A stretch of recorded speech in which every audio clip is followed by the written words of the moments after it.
आज की शिक्षा प्रणाली में नैतिक मूल्यों का ह्रास हो गया है। पढ़ा लिखा नौजवान मोबाइल के युग में एकाकी जीवन जी रहा है।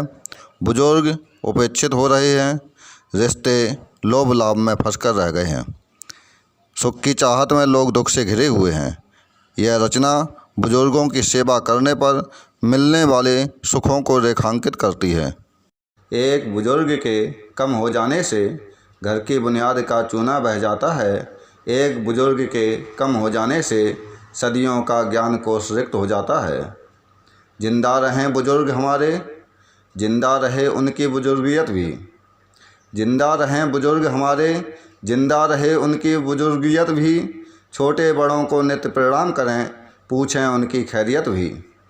घर में बुजुर्ग के होने से रिश्तों में गर्माहट रहती है।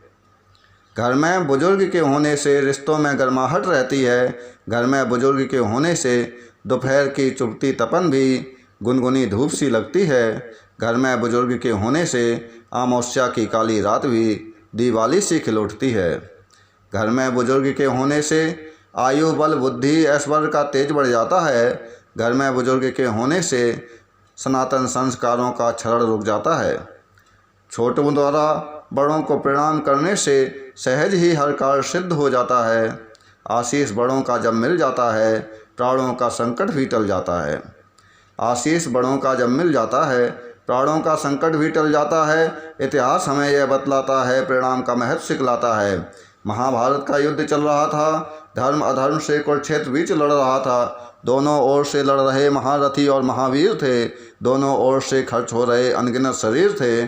जब पांडव कौरवों पर भारी पड़ने लगे, सिर काट काट कर रणभूमि भरने लगे, तब सेना नायक भीष्म से दुर्योधन उलाहना देकर कहने लगे, पांडवों के हित साधक जब तक आप रहेंगे, ना स्वयं पांडवों का वध करेंगे ना करने देंगे।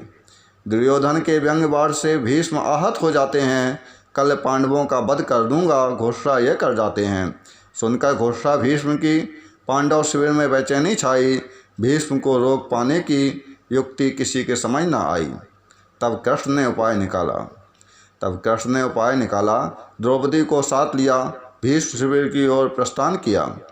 शिविर के बाहर रुककर कृष्ण पांचाली से बोले, भीतर जाकर पितामह को प्रणाम करो। पांचाली ने अंदर जाकर पितामह को प्रणाम किया। अखंड सौभाग्यवती भव होने का आशीष लिया। आशीष वचन देकर पितामह बोले, पुत्री इतनी रात गए अकेली आई हो या संग कृष्ण को लाई हो। पांचाली ने हाँ कहकर सिर हिला दिया। गोविंद कक्ष के बाहर खड़े हैं यह बतला दिया।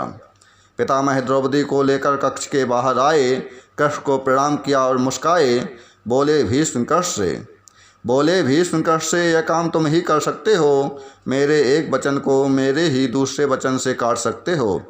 वार्तालाप जब पूर्ण हुआ और पितामह वापस लौट गए, लौटे वापस कृष्ण पांचाली। लौटते वक्त यह बात चली। बोले कृष्ण पांचाली से, तुमने एक बार जाकर जब पितामह को प्रणाम किया, अपने पांचों पतियों को बचाया और जीवन दान लिया। अगर पांचाली प्रतिदिन तुम भीष्म द्रोण धृतराष्ट्र को प्रणाम करती होती और दुर्योधन दुशासन की पत्नियां भी पांडवों को प्रणाम करती होती, तो ना यह युद्ध होता ना युद्ध की बात होती।